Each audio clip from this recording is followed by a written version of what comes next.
warahmatullahi wabarakatuh. Bismillah, walhamdulillah, wassalatu wassalamu ala rasulillah Sayyidina Muhammad ibn Abdillah wa ala alihi wa sahbihi wa mawalah. Rabbi syrah li sadri wa yassir li amri wahlul 'uqdatam min lisani yafqahu qawli. Subhanaka la ilma lana illa ma 'allamtana innaka antal alimul hakim.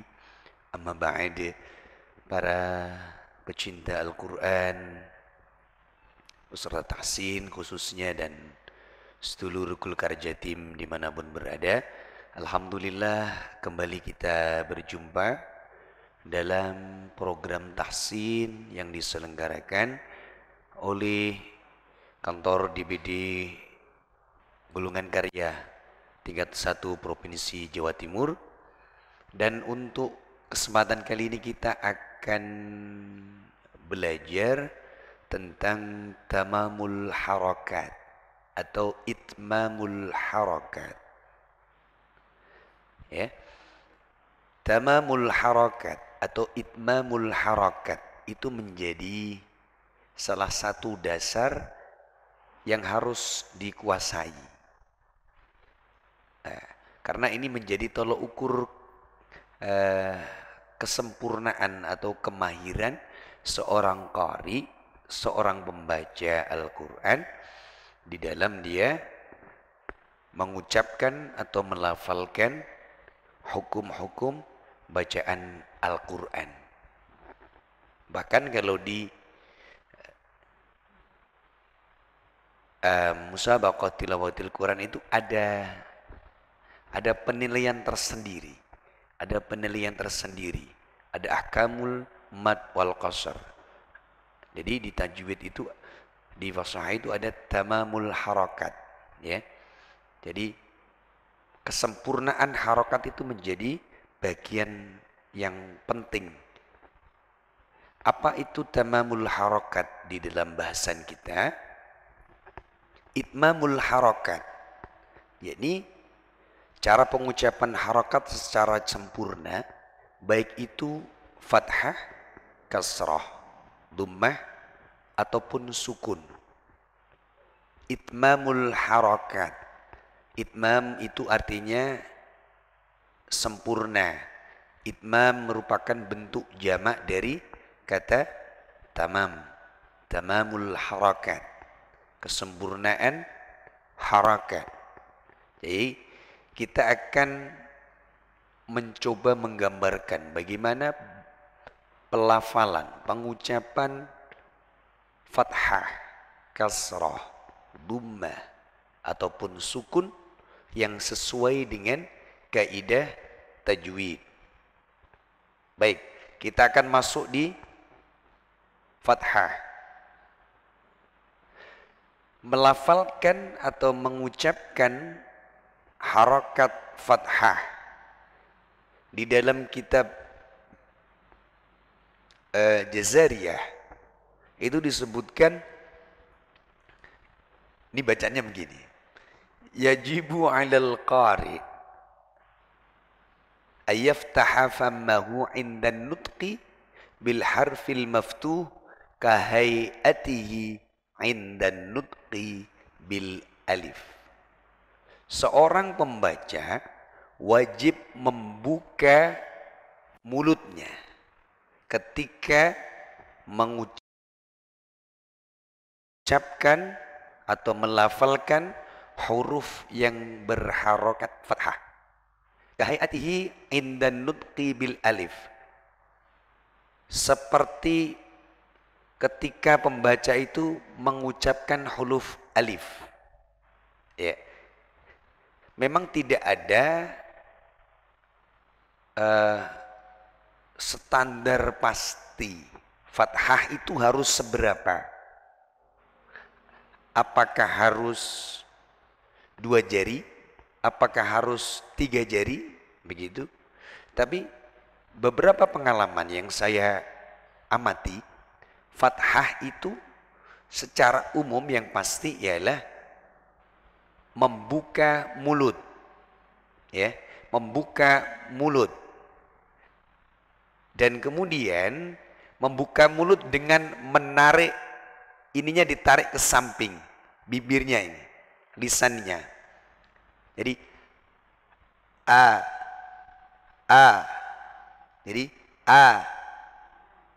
Kalau orang dulu kan, orang-orang dahulu yang biasa kita tahu di pedesaan, biasanya orang-orang belajar itu a dibuka.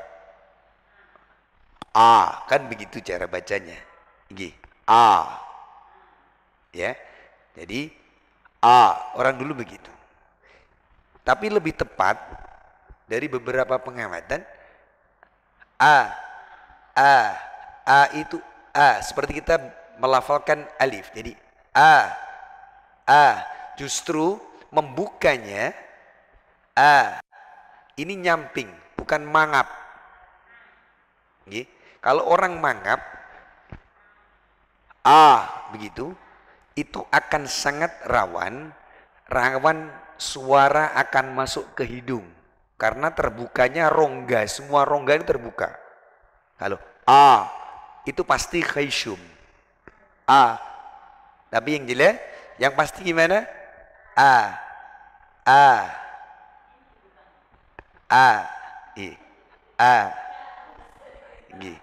Itu begitu. Jadi a, ba, ta, ya. Lebih gampangnya kalau saya membahasakan a itu seperti orang merenges. Orang merenges, itu merenges, bukan. Beda di Jawa, merenges dan meringis itu beda. Kalau meringis itu tersenyumnya tipis sekali, meringis. Tapi kalau orang merenges itu tertawa terbuka tanpa ngakak, itu merenges. Begini, itu orang merenges. Itu orang merenges. Tersenyum lebar, itu bahasanya. Tersenyum lebar, orang Jawa mengarani merenges. Tapi kalau beringis, tersenyum yang tipis, itu beringis. Ini ini tolak ukurnya a. Kalau orang dulu kan begitu, kan begitu orang dahulu cara belajarnya. Yang benar ialah tidak boleh tidak boleh kadang nggak boleh, harus jelas vokalnya, harus ini tarik ke samping, itu fathah, karena kadang masih banyak di antara kita itu kurang teliti ketika melafalkan harokat. Apakah benar-benar sudah murni tanpa kecampuran khayshum ataupun yang lain, ya begitu. Itu fathah. Kemudian selanjutnya harokat dhammah. Harokat dhammah itu kama yajibu alaihi ayyadumma syafatayhi indan nutqi bil harfil madmum kahayatihima indan nutqi bil wawi. Jadi pembaca atau qori, jadi ayyadumma syafataihi, memonyongkan kedua bibir, itu dhummah, ya. Indan nutqi bil harfil madmum kahayatihima indan nutqi bil wawi. Seperti halnya ketika melafalkan bentuknya huruf wawu. Wawu, wu. Ya, makanya harus monyong. Wu. Ya. Jadi enggak boleh o. Harus monyong. Orang Jawa bilang mecucu. mencucu. Jadi kalau dhammah harus u, u, tidak boleh o, nggak boleh o, ya. Makanya kalau tidak boleh o. Saya rasa kalau dhammah hampir tidak ada perbedaan, tidak ada perdebatan, dan sedikit sekali perbedaan dari beberapa metode yang ada. Kemudian yang kasrah, wa yajibu alaihi ayakhfadha fakkahu as-sufla wa yarfa'u wasla lisanihi 'inda nutqi bil harfil maksur ka hayatihi 'inda nutqi bil ya. Nah, ini kasrah. Ini penting. Kasrah ini kalau kita dahulu belajar, kasrah itu dibilangnya meringis, itu kasrah.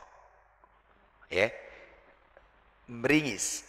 Yang tepat adalah ayakhfadha fakkahu, yakni menarik ke bawah.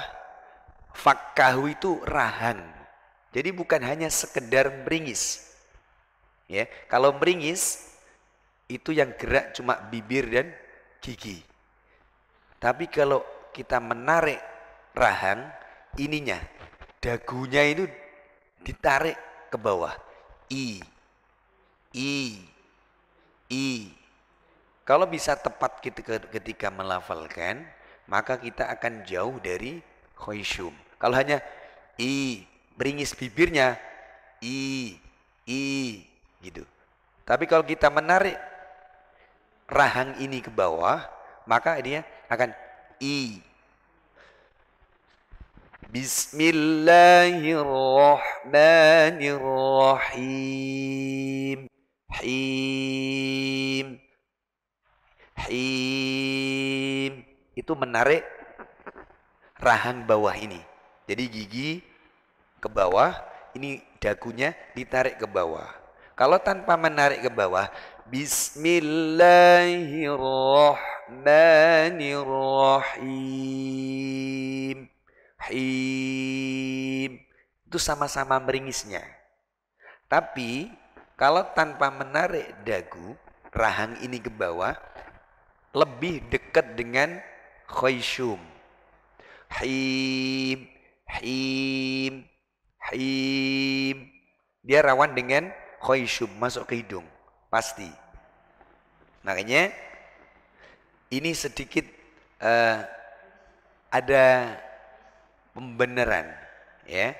Jadi memang harus diperhatikan dengan sesungguhnya, dengan sebaik-baiknya, karena selama ini kita tahu fathah buka, kasroh beringis, dhammah mencucu. Itu yang selama ini kita tahu. Padahal kasroh itu lebih detailnya ialah dengan menarik ke bawah rahang yang bawah ini. Begitu, ya. Kemudian harokat selanjutnya adalah sukun. Ya. Sukun ialah ammal harfus sakin. Mohon maaf kurang ra. Ammal harfus sakin fa yakhruju min makhrajihi al-asli duna ayyusahibahu syai'un mimma sabaq. Kalau sukun itu sesuai dengan makhrajnya, tanpa ada dia mempersekutui dengan huruf-huruf yang ada di sekitarnya. Sukun tidak ada masalah. Lebih jelasnya di dalam sebuah syair, wa kullu madmumin fala yatimma illa bi dhammi syafataini dhamma.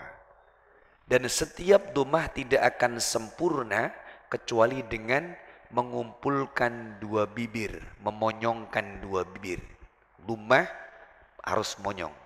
Wadun khifadin min khifadin lil fami yatimul maftuh bil fathi ifhami.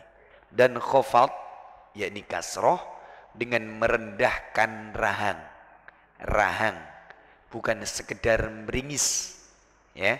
Jadi rahangnya diturunkan, maka akan sempurna, dan fathah dengan membuka.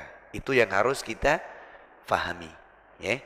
Jadi fathah harus dibuka, ukurannya a, a, a, a, bukan a. Kalau a pasti khaysyum, a rawan khaysyum. Kalau masuk ke hidung bindeng, iya, iya. Kalau a begitu. Memang ada beberapa, kadang ada yang menyampaikan begitu. Itu bagi saya belum terbuka. Masih dia cenderung menyerupai atau a begitu. Kasrah dengan menurunkan rahang. Ini diturunkan. I. A'udzu billahi minasy syaithanir rajim. Jim. Bukan hanya meringis. Kalau meringis ini rajim itu meringis. Tapi kalau menurunkan rahang, rajim, begitu.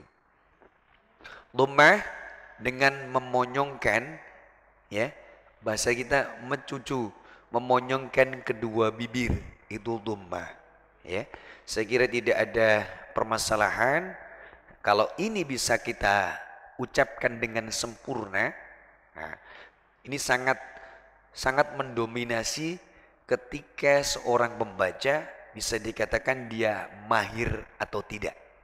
Salah satunya adalah tamamul harokat. Tamamul harokat. Orang bacanya mandes, itu pasti harokatnya bagus. Begitu. Tidak mungkin a dibaca a. Tidak mungkin i dibaca i. Tidak mungkin u dibaca u. Nah ini, ya. Oke. Baik para pecinta Al-Quran dimanapun berada, para peserta tahsin dan sedulur Golkar Jatim rahimakumullah. Ini pengetahuan kita tentang itmamul harakat, ya. Semoga bisa memberikan tambahan ilmu yang bermanfaat untuk kita semuanya, dan senantiasa kita istiqamah untuk menjadi ahli Al-Quran. Wal'afu minkum. Wassalamualaikum warahmatullahi wabarakatuh.